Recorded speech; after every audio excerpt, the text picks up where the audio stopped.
정치부의 윤수민 기자와 함께하겠습니다. 첫 번째 주제 볼까요? 네, 청년들을 발끈하게 한 말이었는데요. 뭐가 적어서 미안, 뭐가 적다는 건가요? 네, 바로 월급입니다.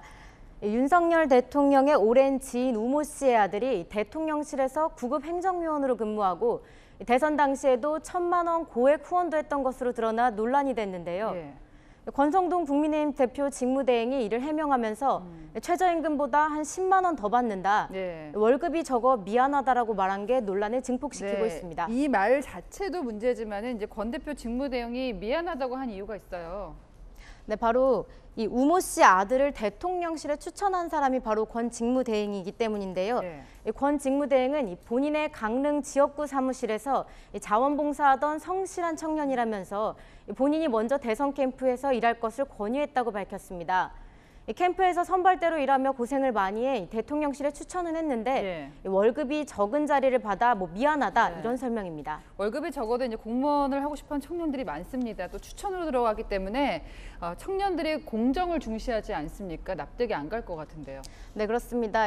온라인 커뮤니티에서는 구급 들어가려고 엄청 노력한 사람도 많다. 월급이 아닌 채용 비리의 문제다라며 거센 비판이 터져 나왔습니다. 네. 각종 패러디도 쏟아져 나왔는데요. 이재명 민주당 의원은 SNS에 권 직무대행 발언을 비판하는 글을 공유하기도 했습니다. 자, 그런데 이 청년과 별개로 아버지 경력이 더 논란이 되고 있습니다. 네, 맞습니다. 윤석열 대통령의 지인 우모 씨가 강릉시 선거관리위원회의 위원으로 드러난 건데요. 그러니까 권 직무대행이 자신의 지역구 선관위원 아들을 대선 캠프와 대통령실 채용에 추천한 게 된 셈입니다. 야당은 이해충돌이라고 비판했습니다. 선거에 영향을 줄 수 있는 지역 선관위원회 자녀에 대한 부분은 이해충돌에 따라 위법 여부를 따져야 할 사안입니다. 왜 이해충돌 얘기가 나오느냐, 선거관리위원이 무슨 일을 하는지를 좀 들여다봐야 될 텐데요. 그래서 선거관리위원회 공정한 선거관리를 위해 노력을 하는데요. 부정선거 소지가 있을 때 이 재검표 등을 실시하는 일종의 심판 역할을 합니다. 비록 우 씨가 지난 총선 이후인 2020년 9월 강릉시 선관위원회 위촉되긴 했지만 자리가 자리인 만큼 이 야당에서는 부적절하다고 주장하는 겁니다. 월급이 적어서 미안하다고 했던 권성동 직무대행, 이 논란에 대해서는 아버지 논란에 대해서는 뭐라고 해명했습니까? 네, 일단 오늘은 입장을 밝히지 않고 있는데요. 내일 취임 100일 기자회견이 있는 만큼 그때 공식 입장을 내놓을 것으로 보입니다. 네, 두 번째 주제 보겠습니다. 네, 청년 파리, 누가 한 말인가? 홍준표 대구시장입니다. 어떤 얘기일까요?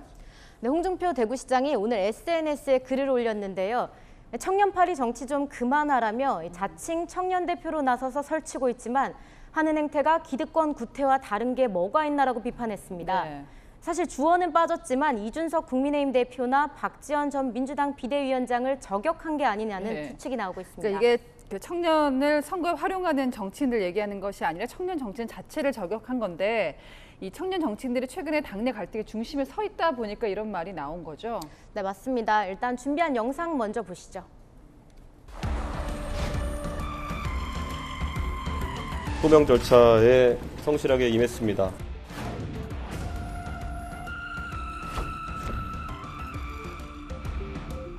제대로 된 혁신의 모습을 보여드리지 못한 것에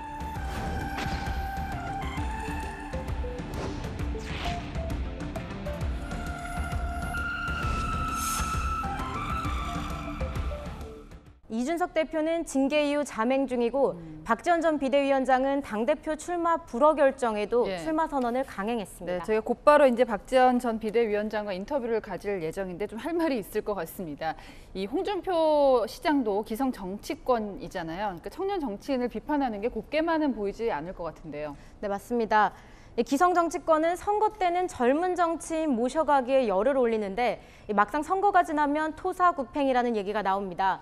기성 정치권도 청년을 당선용 소모품 후보로만 보지 말고 청년 정치인도 자신만의 색깔이 담긴 정치를 보여줬으면 좋겠습니다.